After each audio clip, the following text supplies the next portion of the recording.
So nagpalabas ngayon mga kababayan ng reaksyon yung spokesperson ng Kongreso sa naging desisyon ng Supreme Court mga kababayan. Ang sabi ni Attorney Princess Abante, ang naging desisyon ng Korte Suprema ay base sa erroneous facts. Ako pala si Dante Maravillas mga kababayan, Bicolano vlogger, broadcast journalist from Albay. Nakalimutan ko.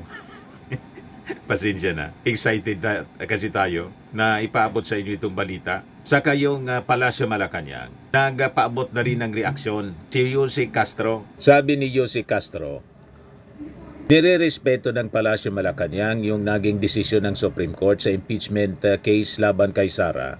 Pero hindi nangangahulugan na sang-ayon ang Palasyo Malacanang with the Supreme Court ruling on BP Sara impeachment case. Malinaw na sa inyo po, mga kababayan. Unahin ko muna itong statement ni Attorney Princess Abante sa posisyon mga kababayan ng Kongreso. Yan galing mismo ito sa kanyang Facebook page. Sabi dito, setting the record straight, Supreme Court decision based on erroneous facts anya.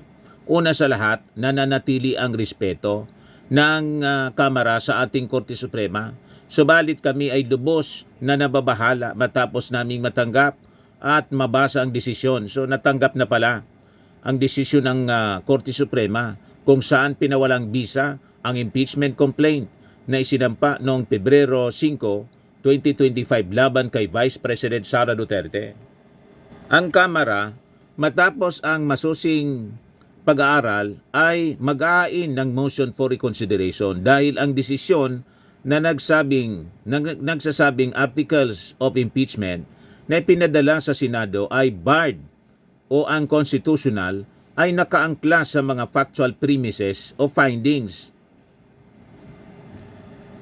na mali o salungat sa opisyal na records ng Kamara. Naninindigan ang Kamara na ang proseso ng impeachment ay naayon at sumunod sa Constitution at jurisprudence gaya ng desisyon sa Francisco at Gutierrez. Sa madaling salita, ginawa ng Kamara ang lahat upang sundan ang mga alituntunin at prinsipyo ng ating saligang batas at ng naunang pasya ng Korte Suprema. So, dali-daling naglabas ng statement po yung Kamara ngayon kasi natanggap na pala yung official, yung copy, natanggap na. So, sabi ni Attorney Princess, mali yung naging batayan sa naging desisyon ng Supreme Court. Erroneous facts. Pakinggan natin yung kanyang statement mga kababayan. Una sa lahat, nananatili ang respeto ng Kamara sa ating Korte Suprema. Subalit kami ay lubos na nababahala matapos naming matanggap at mabasa ang desisyon ng Korte Suprema kung saan pinawalang bisa ang impeachment complaint na isinampa noong 5 ng Pebrero 2025 laban kay Vice President Sara Duterte. Ang Kamara, matapos ang masusing ay maghahain ng motion for reconsideration dahil ang desisyon na nagsasabing ang articles of impeachment ay ipinadala sa Senado ay barred or unconstitutional. Angkla sa mga factual premises o findings na mali at salungat sa opisyal na record ng Kamara. Naninindigan ng Kamara na ang proseso ng impeachment ay naaayon at sumunod sa konstitusyon at jurisprudence gaya ng desisyon sa Francisco at Gutierrez. Sa madaling salita, ginawa ng Kamara ang lahat upang sundan ang mga alituntunin at prinsipyo ng ating saligang batas at ng mga naunang pasya ng Korte Suprema. Kaya't kami lubos na nababahala sa tila bagong mga requisites na ipinataw sa nasabing desisyon. One of the central facts in the Supreme Court claimed that the February 5 impeachment complaint was transmitted to the Senate without a plenary vote. This is categorically false. Ito, noong February 5, 2025, si Majority Leader Manix Delipe ay nagmungkahi na ipasa ang February complaint sa Senado. Batay sa katotohanan ito ay verified at permado nang hindi bababa sa 1/3 ng mga miyembro ng Kamara.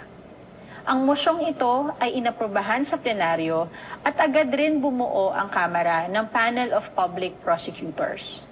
Makikita po ito sa House Journal number 36 at detalyado rin sa opisyal na record of the House of Representatives. Ang transmittal sa Senado ay hindi unilateral o ministerial. It was a clear result of plenary action.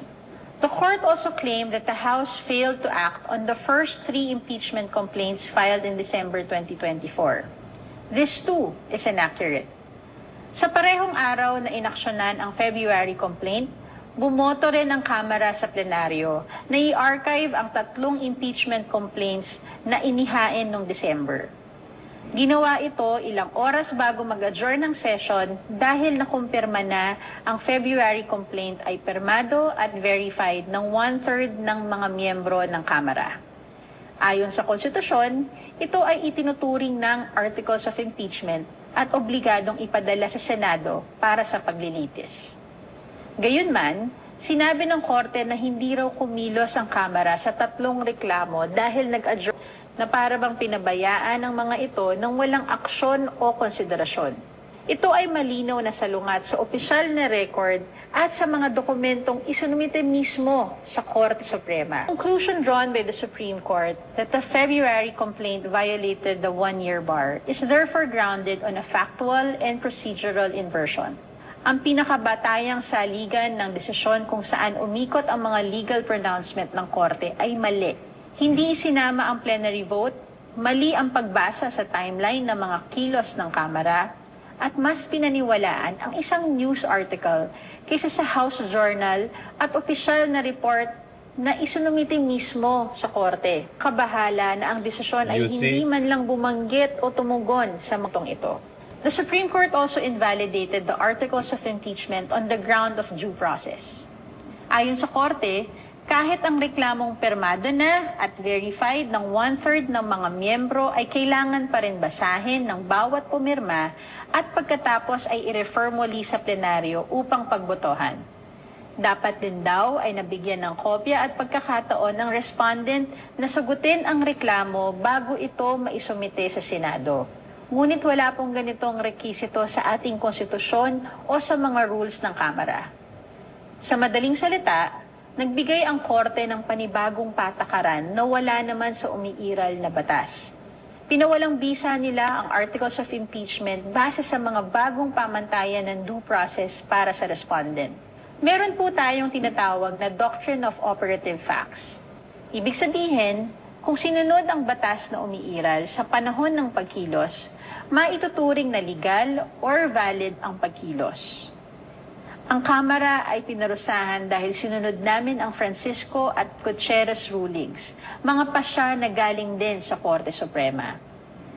It should also be said, kung due process at opportunity to be heard ang usapan, ilang beses nang naimbitahan si Vice President Sara Duterte sa mga pagdinig ng committee upang siya ay mabigyan ng pagkakataon ipaliwanag ang kanyang panig. Ngunit nanatili siyang tikom ang bibig. Correct. The House has also reviewed the now very stringent requirements imposed by the court before an impeachment complaint can move forward. These are requirements that essentially amend the Constitution and represent an unacceptable intrusion into the exclusive powers of the House of Representatives. It is for these reasons that the House will be filing a motion for reconsideration. We remain hopeful that once the facts are corrected, the court will arrive at a different and more just conclusion. Muli, ang impeachment complaint laban kay Vice President Sara Duterte ay dumaan sa wastong proseso. Inuprubahan ito ng Kamara sa plenaryo, ipinadala ito sa Senado na may buong otoridad ng institusyong may pananagutan sa saligang batas. To disregard these facts is not only a disservice to the truth, it is a disservice to the Constitution itself.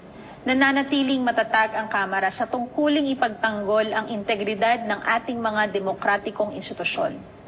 Hinihikayat namin ng publiko na basahin ang mga record, sundan ang mga pangyayari, at huwag malito sa maling impormasyon. Malinaw ang katotohanan.